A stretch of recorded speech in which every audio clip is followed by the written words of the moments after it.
Okay बेटी, सो आज हमें living world in space and time study करना है। लिविंग वर्ड, अब तक आपको लिविंग ऑर्गेनिज्म की डेफिनेशन और लाइफ के सारे कैरेक्टर्स आई होप के पता चल चुके होंगे।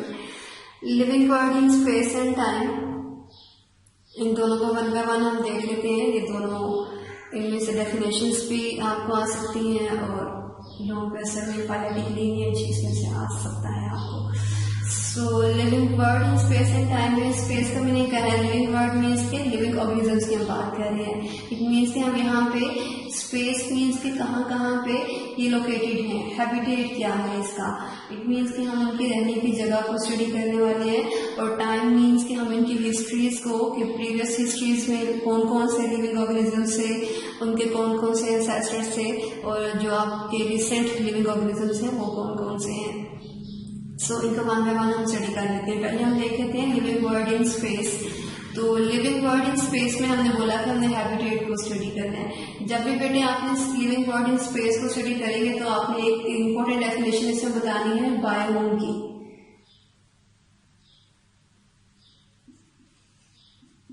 बायोम की डेफिनेशन के अंदर आप क्या बताएंगे कि लार्ज रीजनल कम्युनिटी है।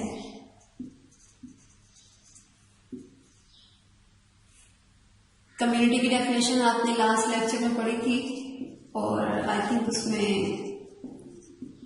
एग्जाम्पल कोट नहीं की होगी। कम्युनिटी की एग्जाम्पल आपने फॉरेस्ट कोट कर लेनी है। कम्युनिटी आपने उसमें पढ़ा था कि डिफरेंट पॉपुलेशंस हैं जो कि एक ही जगह पे रह रही होती हैं, तो इससे आप बायोम कहना शुरू कर देते हैं, कम्युनिटी कहना शुरू कर देते हैं। बायोम और कम्युनिटी में डिफरेंस क्या होगा कि एक कम्युनिटी आप एक पर्टिकुलर रीजन के अंदर स्टडी कर रहे हो और उसका साइज भी लार्ज होना चाहिए।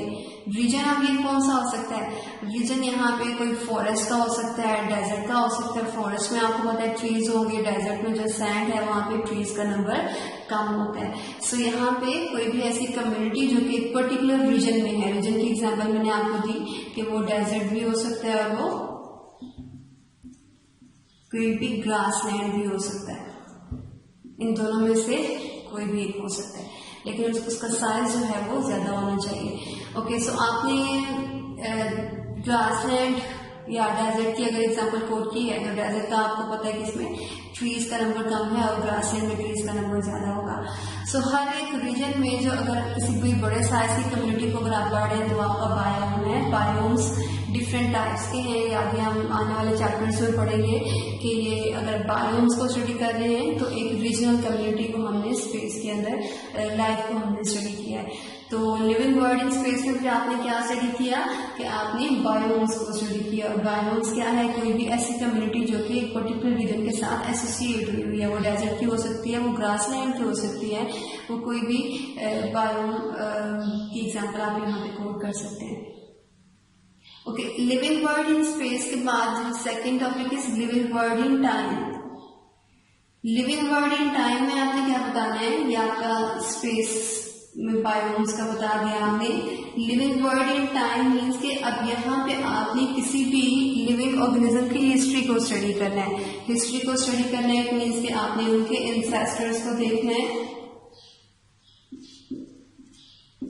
एंसेस्टर्स के साथ साथ आप उनके देखना चाहते हैं कि उनके कौन कौन से कैरेक्टर्स हैं, या एंसेस्टर्स टू डिसेंडेंट आप उनके सारे कैरेक्टर्स फाइंड आउट करना चाहते हैं।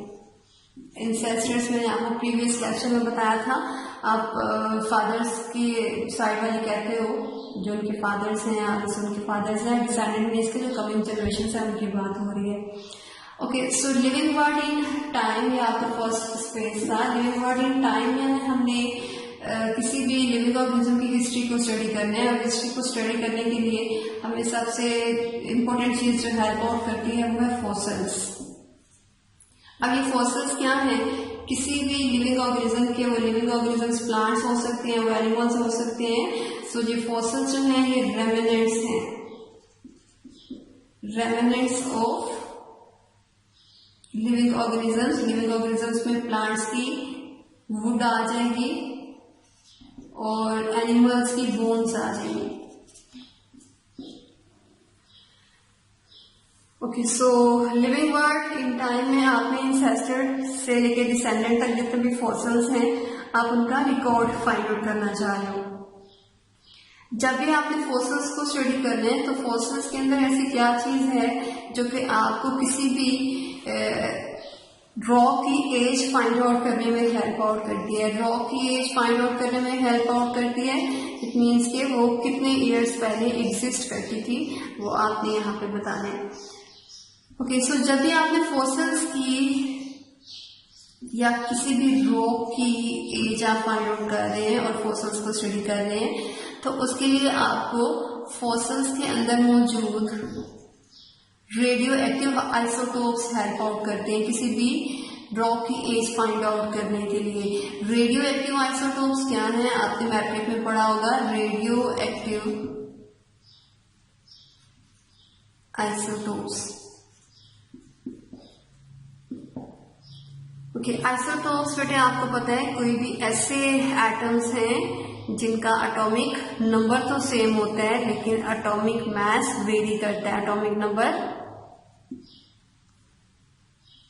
सेम है, कोई भी ऐसे एटम्स हैं, वो सारे एटम्स जिनका एटॉमिक नंबर सेम है और एटॉमिक मास डिफरेंट है उन्हें आप आइसोटोप्स कहते हो। और रेडियो एक्टिव आइसोटोप्स हैं, रेडियो एक्टिव मीन्स के ये रेडिएशंस एमिट करते हैं। ओके, सो रेडियो एक्टिव आइसोटोप्स कोई भी ऐसे एटम्स जो कि रेडिएशंस एमिट करेंगे उन्हें आपने बोला, और इनका एटॉमिक नंबर सेम है और एटॉमिक मास डिफरेंट है। सो ये फॉसिल्स आपको किस तरह से रेडियो एक्टिव आइसोटोप्स के थ्रू किसी भी एज की, किसी भी रॉक की एज फाइंड आउट करने में हेल्प आउट करते हैं। एक हाफ लाइफ का कॉन्सेप्ट आपने मैट्रिक में पढ़ा होगा कि बहुत से जो रेडियो एक्टिव आइसोटोप्स हैं with the passage of time half life की वजह से उनकी जो रेडिएशंस एमिट करने की कैपेसिटी है, जो पावर है, वो कम होना शुरू हो जाती है। तो अगर फॉर एग्जांपल हमने ये कोई भी रॉक है उसके अंदर ये लेयर्स जो आपने फॉसिल्स स्टडी करने हैं ये मौजूद है, ये फॉसिल्स फर्स्ट लेयर में, सेकंड में और ये ऊपर वाली में। सो ये आपका सबसे इस तरफ आपकी सबसे न्यू साइड जो ये सबसे ओल्डर है, ये सबसे ओल्डर आपकी लेयर है और ये न्यूअर लेयर है। ओके, सो यहाँ पे जो सबसे ओल्डर लेयर के अंदर फॉसिल्स मौजूद हैं इनकी रेडियो एक्टिव कैपेसिटी जो है, रेडिएशन एमिट करने की जो कैपेसिटी है वो लेस होगी as compared to newer one. इसकी रेडिएशन एमिट करने की कैपेसिटी ज्यादा है और इसकी कैपेसिटी कम है। सो ऐसे सारे फॉसिल्स जिनकी radio active capacity, radiation emit करने की जो कैपेसिटी है वो सेम है, इट मीन्स कि वो सेम एज से बिलोंग करते हैं। सेम एज से बिलोंग करते हैं इट मीन्स कि उनकी हिस्ट्री के अंदर जो एग्जिस्टेंस है वो सेम टाइम के अंदर थी, सेम टाइम पीरियड के अंदर थी। फॉर एग्जांपल हम कह रहे हैं कि ये वाला जो टाइम था ये 20 मिलियन ईयर्स अगो था, ये 10 मिलियन ईयर्स अगो था और ये 5 मिलियन ईयर्स अगो था और ये आपका रिसेंट है। ओके, सो यहाँ पे अगर आपको या इस रॉक के अंदर जितनी रेडिएशन एमिट हो रही है वो ज्यादा है, आपको पता है ये उससे कम है और ये सबसे कम है। अगर किसी भी आपके फॉसिल्स की रेडिएशन एमिट करने की कैपेसिटी जो रेडिएशन एमिट कर रहा है वो सेम है तो इट मीन्स कि उनकी एज भी सेम ही होगी। ओके, अब यहाँ पे रेडियो एक्टिव आइसोटोप्स आपको हेल्प आउट कर रहे हैं कि किसी भी फॉसिल की एज को फाइंड आउट करने के लिए। फॉसिल्स आपने पहले पढ़ा कि किसी भी प्लांट्स के या एनिमल्स के रिमेनिंग्स हैं। रिमेनिंग्स मीन्स कि उनकी डेथ के बाद जो भी एक वुड या जो भी बोन किसी भी एनिमल्स की रह जाती है, बड़ी हो जाती है किसी भी सॉइल के नीचे, उस बोन को आपने निकालना है सदियों के बाद और उसकी रेडिएशन, उसमें से रेडियो एक्टिव आइसोटोप्स की कैपेसिटी चेक करनी है और उसकी एज को आपने फाइंड आउट करना है। ओके, सो ये दो आपके छोटे छोटे से टॉपिक्स थे। अगर आपको शॉर्ट क्वेश्चन में आता है तो आपने इसका बताना है और ये आपको एमसीक्यूज में भी आ जाता होता है कि कौन से फॉसिल्स की रेडिएशन एमिट करने की कैपेसिटी ज्यादा है, जो कि न्यूअर लेयर्स में है या ओल्डर लेयर्स में है। तो इसका आंसर ऑब्वियसली जो न्यू लेयर्स में उनकी रेडिएशन एमिट करने की कैपेसिटी ज्यादा है और जो पुराने वाले लेयर्स में होंगे उनकी रेडिएशन एमिट करने की कैपेसिटी कम होगी। ओके, सो ये आपका living world in space and time के बाद एक छोटा सा टॉपिक जो आपको शॉर्ट क्वेश्चन, एमसीक्यूज और लॉन्ग क्वेश्चन किसी भी और क्वेश्चन के साथ कंबाइंड फॉर्म में आ सकता है, वो देख लेते हैं। फाइलेटिक लीनिएज है। फाइलेटिक लीनिएज में आपने क्या करना है कि लिविंग वर्ड इन टाइम में आपने पढ़ा कि आपने किसी भी रॉ की एज फाइंड आउट की, और रॉ की एज फाइंड आउट करने के लिए आपको जो चीज हेल्प आउट कर रही थी वो फॉसिल्स से, और फॉसिल्स के अंदर मौजूद रेडियो एक्टिव उनकी जो कैपेसिटी थी उससे आपने उसकी एज फाइंड आउट की थी किसी भी फॉसिल की। फॉसिल मीन्स कि किसी भी प्लांट या एनिमल की डेथ के बाद जो भी उनके रेमिनेंट्स हैं, जो भी रिमेनिंग्स हैं, जो भी चीजें बच जाती हैं, उसकी आपने एज फाइंड आउट की। ओके, फाइलेटिक लीनिएज के अंदर आपने वो जो एज फाइंड आउट की थी, आपने क्या करना होता है कि एक सीरीज की फॉर्म में, इसकी डेफिनेशन बहुत इंपॉर्टेंट है। Phyletic lineage, phyletic lineage, phyletic पे वर्ड फाइलोजेनी से है।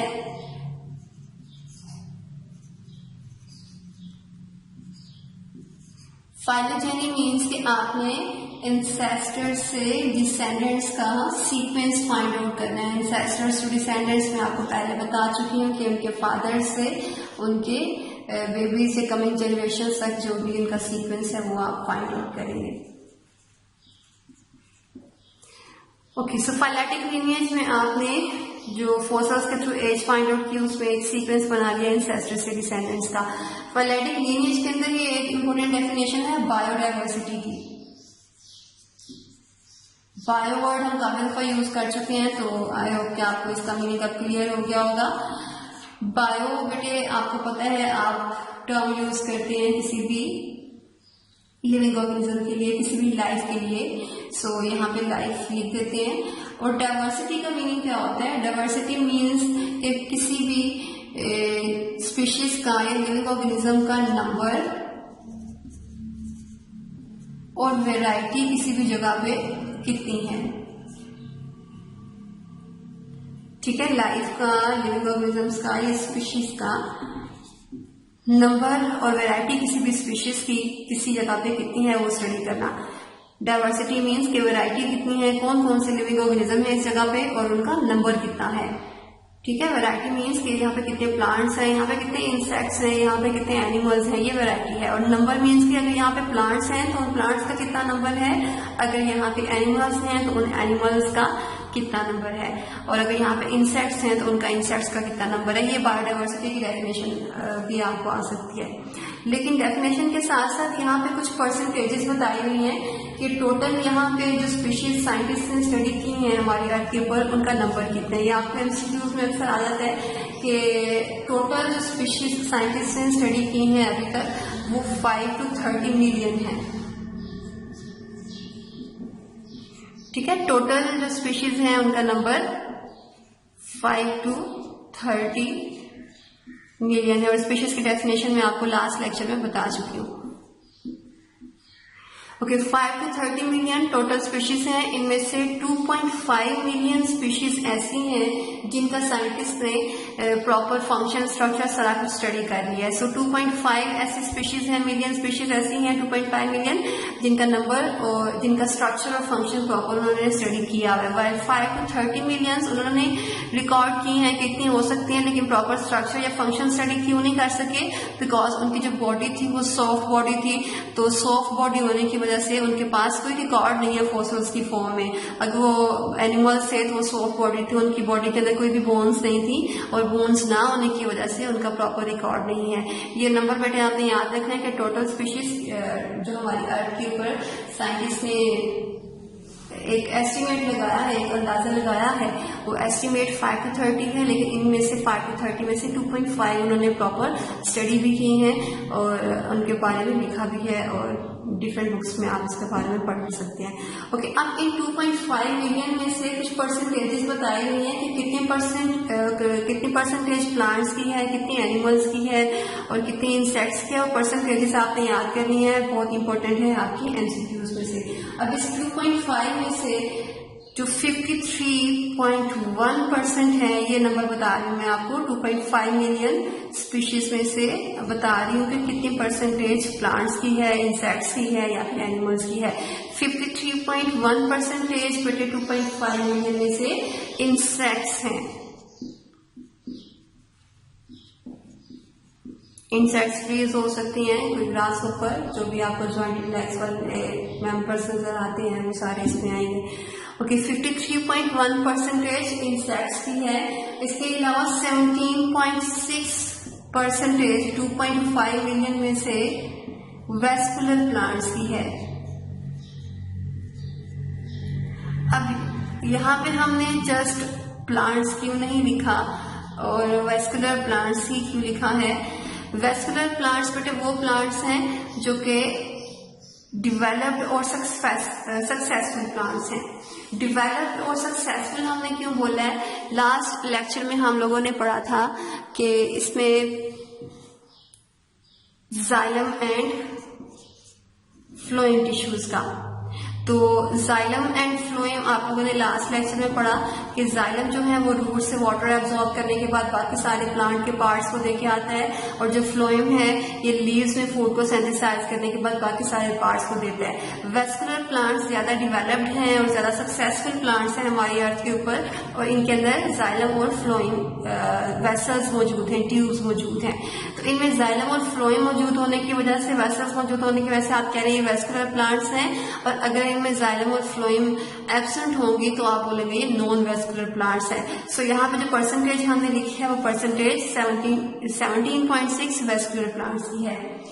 इसके बाद मैंने आपकी बुक में एनिमल्स जो कि इंसेक्ट्स के अलावा हैं, वो हॉर्सेस हैं, वो रैबिट्स है। जस्ट इंसेक्ट्स नहीं होनी चाहिए, इंसेक्ट्स वो जो छोटे कीड़े मकोड़े जो जॉइंटेड लेग्स वाले होते हैं, उनके अलावा जो आपके एनिमल्स हैं, ये एनिमल्स कौन से हैं जो कि इंसेक्ट्स के अलावा है। इनका नंबर अगर हम स्टडी परसेंटेज देखें तो परसेंटेज 19.9% है, ये इस 2.5 मिलियन में से है। और ये किसकी है? एनिमल्स हैं। एनिमल्स कौन से? Other than insects, animals except insects. Okay, so अब यहाँ पे जो रिमेनिंग हमारे फंजाई, एल्गी और बाकी माइक्रोस्कोपिक ऑर्गेनिजम्स हैं जिन्हें आप प्रोकैरियोट्स कह सकते हैं। प्रोकैरियोट्स की डेफिनेशन भी मैं आपको लास्ट लेक्चर में बता चुकी हूँ, आई होप कि आपको क्लियर होगी। 9.4% एल्गी, फंजाई या फिर प्रोकैरियोट्स।